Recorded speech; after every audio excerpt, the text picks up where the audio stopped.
Hi guys, welcome to our next question of kinematic series.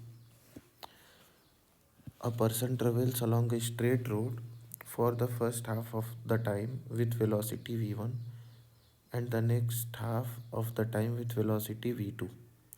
The mean velocity या फिर average velocity of the man is, वही है, sequence same है, सारे सवाल के सीक्वेंस सेम आएंगे, बस अप्रोच इसका सेम रहता है, बस कैलकुलेशन मिस्टेक होता है या फिर थोड़ा सा सोचने में। बस देखो, एवरेज वेलोसिटी पूछा है, सिंपल है, वी एवरेज टोटल डिस्प्लेसमेंट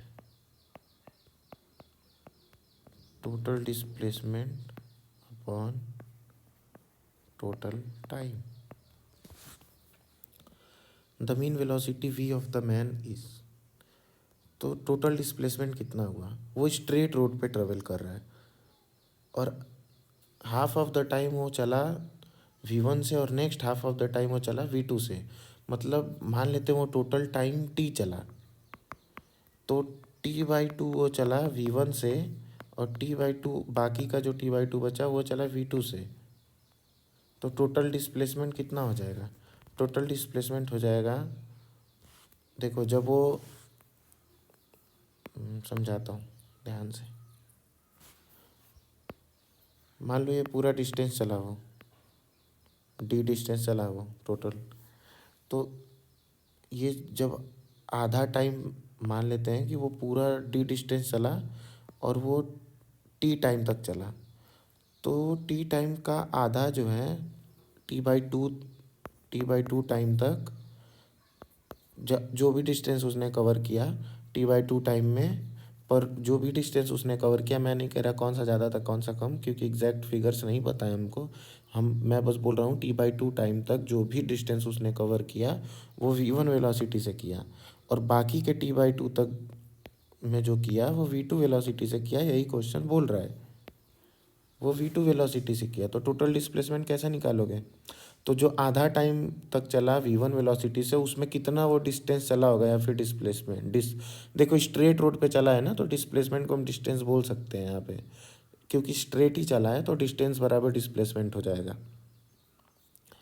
तो t/2 टाइम तक चला v1 वेलोसिटी से, तो वो कितना डिस्टेंस चला या फिर कितना डिस्प्लेस किया, तो वो हम निकाल लेंगे डिस्टेंस, s1 बोल लेते हैं, डिस्टेंस बराबर स्पीड इंटू टाइम। स्पीड कितना है v1 इंटू t/2, और बाकी का बचा हुआ डिस्टेंस कितने से चला, speed into time v2 into t/2। ठीक, अब टोटल डिस्टेंस कितना हुआ, s1 प्लस s2 बराबर v1 t/2 plus v2 t/2। बोलो, ये हो जाएगा 2v1t plus 2v2t upon 4। 2 common ऊपर से ले लेंगे, 2 और 2, और नीचे कट कट जाएगा तो 2 बचा। तो टोटल डिस्टेंस हमने निकाल लिया v1t प्लस v2t अपॉन 2। बोलो, अब एवरेज वेलोसिटी निकालना है, v एवरेज कितना हो जाएगा, v एवरेज हो जाएगा टोटल डिस्प्लेसमेंट कितना है, v1t plus v2t upon 2 upon time, total time t है, ऊपर का t कॉमन ले लेंगे, v1 प्लस v2 अपॉन 2। देखो सवाल में कुछ नहीं था, सोचना आना चाहिए, वो ऐसे नहीं आएगा कि कैसे सोचते हैं या फिर क्या मैं मिस किया, नहीं, ये प्रैक्टिस से आता है।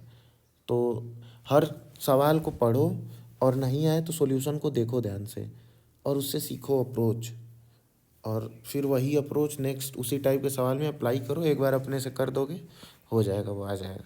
चलो ठीक है।